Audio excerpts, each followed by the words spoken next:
Le mot renoncement, il a souvent une image un peu négative, n'est-ce pas? On l'associe tout de suite à la perte, à l'échec ou même à l'abandon. Mais, et si on changeait complètement de perspective?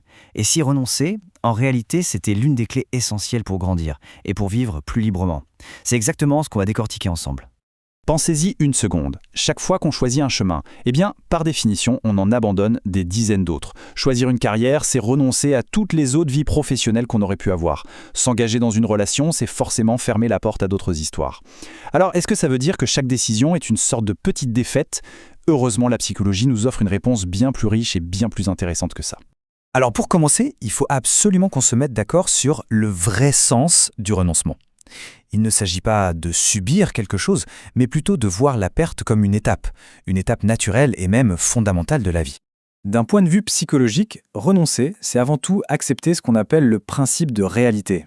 C'est tout simple, nos désirs, eux, sont infinis, mais le monde, lui, a des limites. Le renoncement, c'est donc l'acte de reconnaître qu'on ne peut pas tout avoir, tout faire, tout être. Et c'est cette reconnaissance qui, paradoxalement, nous permet vraiment d'avancer. Au fond, l'idée c'est que vivre pleinement, ce n'est pas du tout une question de possession. C'est bien plus une question d'apprendre à perdre, à faire des choix et à laisser aller.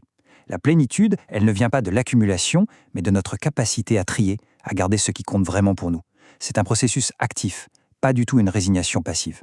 Ok, mais concrètement, comment est-ce que ça marche? Comment peut-on vraiment grandir en laissant aller? Comment la perte, un truc qui paraît à première vue si négatif, peut en fait devenir une force constructive dans nos vies? C'est bien que grandir, c'est en grande partie dire au revoir à certaines illusions. Des illusions un peu enfantines qu'on a tous. L'idée qu'une vie sans douleur est possible, l'espoir de plaire à tout le monde, ou encore la croyance que tout va être facile. En fait, on abandonne une vision idéalisée de la vie pour embrasser le monde tel qu'il est, de manière plus lucide, plus solide et finalement beaucoup plus apaisée. En fait, chaque grand renoncement est une série de ce qu'on pourrait appeler des micro-deuils. Prenez l'exemple d'un athlète de haut niveau qui doit arrêter sa carrière à cause d'une blessure. C'est le deuil d'un rêve, bien sûr, mais c'est aussi le deuil d'une identité, d'un futur qu'il s'était imaginé. Ce n'est pas morbide de voir ça comme ça, c'est le mécanisme même du changement. Et ça nous amène directement à cette idée très forte. Tout changement profond demande de laisser mourir une partie de soi pour permettre à une autre de naître. Pour qu'une nouvelle version de nous-mêmes puisse voir le jour, il faut accepter d'en laisser partir une ancienne. C'est un cycle de mort et de renaissance symbolique qui est en fait constant tout au long de la vie. Mais attention, là il y a un point vraiment capital, une distinction qu'il faut absolument faire. Parce qu'il y a une différence énorme entre la sagesse du renoncement et la simple, pure résignation. D'un côté, on a la résignation. La résignation, c'est subir. C'est un état passif de défaite, un sentiment d'impuissance, on baisse les bras. Le renoncement sain, lui, c'est tout l'inverse. C'est un choix actif et conscient. C'est décider de mettre son énergie ailleurs, sur quelque chose de plus réaliste, de plus constructif. C'est un acte de pouvoir et non de faiblesse. Un exemple qui parle bien, c'est celui de renoncer au besoin de plaire à tout le monde. Ça, ce n'est pas du tout un échec social, c'est même tout le contraire, c'est le tout début de la liberté. C'est une affirmation de soi qui mène à une vie bien plus authentique. Bon alors, quels sont les bénéfices réels de cette attitude? En quoi le fait d'accepter de renoncer peut nous rendre non seulement plus libres, mais aussi, en fin de compte, plus stables psychologiquement?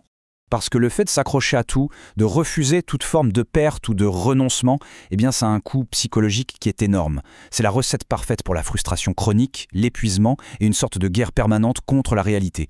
On se bat contre des choses qu'on ne peut tout simplement pas changer. Et c'est là qu'on voit le bénéfice immense. C'est une véritable économie d'énergie. En acceptant de lâcher prise sur ce qui est hors de notre contrôle, on libère une énergie mentale qui est ultra précieuse. Une énergie qu'on peut alors réinvestir là où elle aura un véritable impact, sur ce qui dépend vraiment de nous. Et tout ça, au final, ça nous ramène à une question fondamentale, une question qui touche à notre identité même. Qui accepte-t-on de ne plus être pour enfin devenir qui l'on peut vraiment être? Chaque grande étape de la vie nous pose cette question, et c'est en y répondant le plus honnêtement possible qu'on se sculpte soi-même. On a souvent l'image que se construire, c'est ajouter des choses, des compétences, des expériences, des souvenirs. Mais ce n'est que la moitié de l'histoire. Se construire, c'est tout aussi important de savoir enlever, de savoir trier ce qui ne nous correspond plus, de se détacher d'anciennes étiquettes pour clarifier qui on est vraiment aujourd'hui. Pour conclure, il y a cette phrase qui résume tout ça parfaitement. On ne grandit pas seulement par ce que l'on conquiert, mais aussi par ce que l'on accepte de quitter.